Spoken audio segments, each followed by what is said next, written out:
Assalamualaikum warahmatullahi wabarakatuh. Saya Cintia Tri Azhari dari kelas 11 TJKT 2. Nah, jadi di video kali ini kita akan membahas mengenai IP address dan subnetting. Di dalam video ini terdapat 7 materi. Yang pertama, pengenalan IP address dan subnetting, 2 IP public dan privat, 3 classful dan classes addressing, 4 kasus subnetting, 5 konsep block subnet, 6 IPv4 delivery type, dan yang ketujuh konsep switch dan router. Kita langsung saja masuk ke materi yang pertama mengenai pengenalan IP address dan subnetting. Nah, ketika suatu perangkat ingin terhubung ke perangkat lainnya, baik itu menggunakan wired ataupun wireless, tentu saja memerlukan identitas nama pada setiap perangkat. Identitas tersebutlah yang dinamakan IP address. Nah, jadi IP address itu digunakan agar antar device itu ingin berkomunikasi bisa menggunakan IP address. IP address yang tersedia saat ini terbagi menjadi 2 versi. Yang pertama yaitu IPv4 dan IPv6. Nah, pada IPv4 itu umumnya tertulis dalam bentuk 4 oktet. Di setiap oktetnya terdiri dari 8 bit. Maka jika dijumlahkan itu ada 32 bit. Angka yang terdapat di setiap oktet itu merupakan angka desimal antara 0 sampai 255. Tidak kurang dan tidak lebih. Nah, terdapat berbagai istilah di IP ini, yaitu prefix, subnet mask, IP network, IP broadcast, dan IP range. Untuk penulisan IP address yang benar di IPv4 itu perlu disertai dengan prefix. Misalnya di sini ada sebuah komputer yang memiliki IP 192.168.1.1. Misalnya di sini ada /24. Nah, /24-nya itu sebuah prefix. Apa itu prefix? Prefix merupakan jumlah IP yang bisa digunakan. Misalnya tadi /24 itu bisa digunakan sebanyak 256. Nah, di mikrotik itu menggunakan prefix, sedangkan di Cisco itu biasanya menggunakan subnet mask. Untuk mengetahui prefix yang sesuai dan efektif diperlukannya subnetting. Nah, subnetting itu merupakan upaya atau proses untuk memecah sebuah network dengan jumlah host yang cukup banyak menjadi beberapa network dengan jumlah host yang sedikit. Teknik subnetting membuat skala jaringan lebih luas dan tidak dibatasi oleh kelas-kelas IP atau IP classes, yaitu A, B, C, dan lain-lainnya yang sudah diatur. Jadi, subnetting merupakan cara atau metode yang digunakan untuk menentukan prefix atau subnet mask yang paling sesuai untuk digunakan. Contohnya, kita memiliki jaringan komputer dengan kelas yang memiliki 6 komputer yang saling terhubung. Agar 6 komputer tersebut bisa saling berkomunikasi, berapa prefix yang dibutuhkan? Nah, jika memakai /24 yang tadi itu memiliki 256, sedangkan komputernya itu ada 6, maka akan mubazir jika menggunakan /24. Maka kita itu bisa menggunakan /29 karena jumlah IP yang tersedia itu adalah 8. Ke materi yang kedua mengenai IP public dan IP private. Nah, pada materi kali ini saya akan fokuskan ke IPv4. Jadi, pada IPv4 itu terbagi menjadi 2, yaitu seperti yang di judul. Ada IP public dan IP private. Nah, IP public merupakan IP yang digunakan di internet dan bisa diakses dari mana saja. Jadi, misal kalian ingin mengakses facebook.com, youtube.com, dan lain-lain, maka secara tidak sadar kalian sedang mengakses IP public masing-masing yang dimiliki oleh mereka. Asalkan device kalian terhubung ke internet. Sedangkan IP private itu biasa digunakan dalam jaringan lokal dan tidak dapat diakses langsung dari internet. Nah, jadi dari IP private itu hanya bisa diakses ke dalam jaringan lokal itu sendiri. Contoh jaringan lokal adalah lab sekolah yang terdiri dari beberapa device. Nah, IP itu kita kategorikan menjadi 3 kelas. Di setiap kelasnya itu didefinisikan dengan range IP. Di sini itu terdapat kelas A yang range IP-nya itu 10.10.10 sampai 10.255.255.255. Nah, misalnya range-nya itu melebihi yang 255 ini, maka dia bukan merupakan IP kelas A. Lalu ada IP kelas B dengan range IP-nya itu 172.16.0.0 sampai 172.31.255.255.255. Lalu untuk kelas C itu adalah 192.168.0.0 sampai 192.168.255. Nah, sebenarnya ini itu masih ada kelas D dan juga kelas E, tetapi itu hanya untuk pengujian saja. Jadi perangkat dalam jaringan akan menggunakan NAT untuk mengakses internet. Cara kerjanya itu ketika perangkat di dalam jaringan lokal seperti komputer atau laptop ingin berkomunikasi dengan internet, router yang terhubung ke dalam jaringan lokal tersebut akan menerjemahkan IP private mereka ke publik yang digunakan internet. Untuk topologinya, misalkan ada 6 komputer yang mau terhubung ke internet, jadi mereka harus terhubung ke switch itu menggunakan kabel atau tambah kabel. Lalu switch akan menghubungkan ke router. Dari router akan menghubungkan ke ISP, lalu ISP akan menghubungkan ke internet. Nah, untuk NAT itu biasanya dikonfigurasikan di router.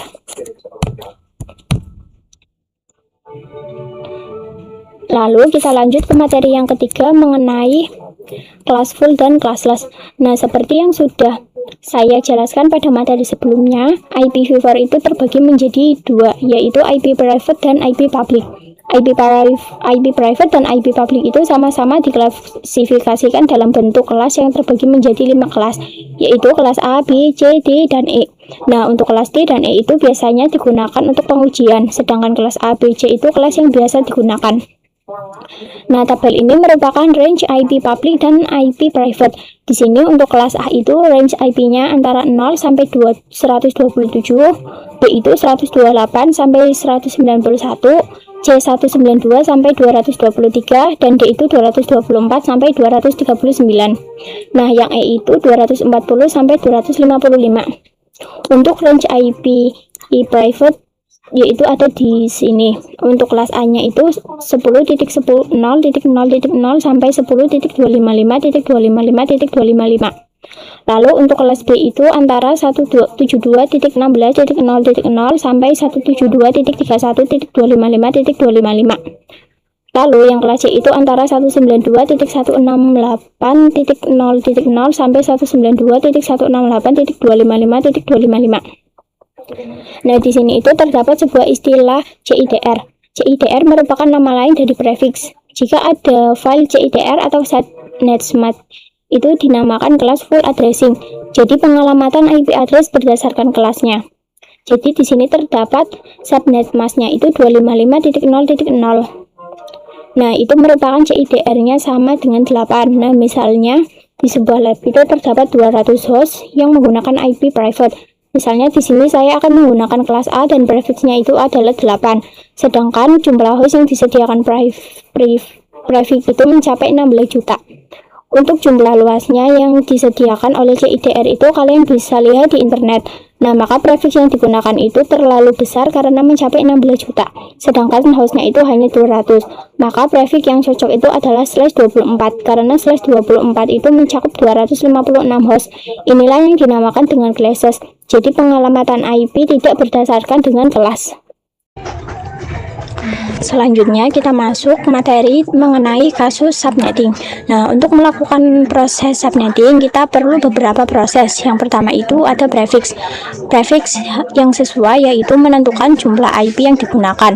Lalu ada subnet mask yaitu sama seperti prefix, menentukan jumlah IP yang digunakan. Lalu ada IP network yaitu tanda alamat pada suatu jaringan. Lalu ada IP broadcast. Nah, IP broadcast itu merupakan alamat IP yang digunakan untuk melakukan pengiriman informasi ke semua host yang ada pada jaringan LAN tersebut. Lalu ada juga range IP, yaitu IP yang bisa digunakan. Lalu untuk mengimplementasikannya yaitu kita akan ada 3 contoh kasus subnetting. Nah, yang pertama itu merupakan sebuah jaringan LAN yang memiliki 12 PC di dalamnya. Nah, di sini saya akan mencoba bagaimana kelas yang B. Nah, di sini kita akan mencari prefixnya terlebih dahulu. Untuk mencari prefix kita bisa menggunakan 2 pangkat berapa. Nah, di sini itu PC-nya kan 12. Untuk menentukan pangkatnya berapa itu adalah yang 2 pangkat berapa mendekati 12 tetapi tidak kurang dari 12. Boleh lebih tapi tidak boleh kurang. Yaitu ada 12 pangkat 4 yang jumlahnya itu 16. Lalu 32 itu merupakan jumlah oktetnya dari IPv4. dikurangi 4. Nah, 4 itu merupakan pangkat dari 2. Jadi 32 dikurangi 4 adalah 28. Lalu ketemu prefixnya yaitu slash 28. Lalu untuk menentukan total IP-nya itu adalah 2 pangkat 32 dikurangi 28, yaitu 2 pangkat 4. Hasilnya 16. Lalu untuk menentukan subnet mask itu ditentukan dengan cara 256 dikurangi dengan total pangkat IP-nya. Di sini total pangkat IP-nya itu 16. Nah, kenapa kita menggunakan 256? Karena jika dijumlahkan semua IP-nya itu 256. Lalu di sini hasilnya adalah 240. Maka subnet yang digunakan adalah 255.255.240. Lalu kita menentukan IP network dan juga IP broadcastnya. Jadi IP network itu merupakan IP yang paling awal atau pertama. Lalu IP broadcast itu adalah IP yang paling belakang atau IP yang terakhir. Jadi untuk IP networknya itu di blok subnet pertama itu harus 0. Lalu ditambah dengan total IP yaitu 16. Jadi 16 ditambah 16 itu 32 dan seterusnya. Untuk menentukan IP broadcast juga hampir sama, tetapi ini blok subnetnya itu 16 dikurangi 1 maka hasilnya 15. Lalu di sini juga ada 32 dikurangi 1 maka hasilnya 31 sampai seterusnya. Lalu kita akan menentukan range IP. Bentuk range IP itu menggunakan blok subnet yang pertama, yaitu di sini ada 172.16.10.0, lalu ada 172.16.10.15. Nah, tetapi IP network dan juga IP broadcastnya itu tidak bisa digunakan. Nah, kita hanya bisa menggunakan 172.16.10.1 sampai 172.16.10.14. Kita masuk ke yang contoh kasus kedua, subnetting. Nah, di sini saya akan menggunakan kelas yang A dan untuk jumlah PC-nya itu 60. Nah, di sini berarti kita harus mencari dua pangkat berapa yang lebih dari 60 tetapi tidak kurang dari 60, yaitu ada 2 pangkat 6 yang hasilnya 64. Nah, lalu 32 dikurangi pangkatnya yaitu 6 sama dengan 26. Nah, kita sudah menemukan prefixnya yaitu /26. Lalu untuk total IP-nya itu 2 pangkat 32 dikurangi 6 yaitu 2 pangkat 6 yang hasilnya 64. Nah, untuk subnet mask-nya kita akan mengurangi total IP-nya yaitu 256 dikurangi 64 yang hasilnya 192. Jadi subnet mask-nya itu 255.255.255.192. Lalu menentukan IP network. Nah, untuk blok pertamanya itu pastinya ada 0 dan untuk blok subnet yang kedua itu diambil dari total IP. Jadi 0 ditambah 64 lalu ditambah 64 lagi yaitu 128 dan seterusnya. Untuk IP broadcast-nya itu 64 dikurangi 1. Jadi 63, 128-nya dikurangi 1 menjadi 127 dan seterusnya. Untuk range IP-nya itu 10.1.1.64 lalu sampai 10.1.127. Nah, tetapi IP ini tidak bisa digunakan. Nah, maka kita akan menggunakan yang 10.1.1.65 sampai 10.1.1.126.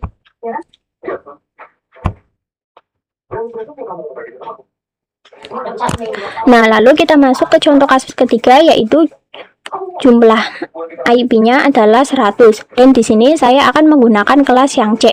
Untuk prefixnya itu adalah 2 pangkat 7 karena 2 pangkat 7 itu hasilnya 128. Lalu 32 itu dikurangi 7 dari pangkat yaitu 25. Nah, maka prefix yang dapat digunakan itu adalah /25. Lalu untuk total IP itu adalah 2 pangkat 32 dikurangi 25 sama dengan 2 pangkat 7 yaitu 128. Lalu untuk subnet mask-nya menggunakan 256 dikurangi dari total IP yaitu 128. Maka hasilnya pun 128. Nah, jadi ditemukan subnet mask-nya itu adalah 255.255.255.128.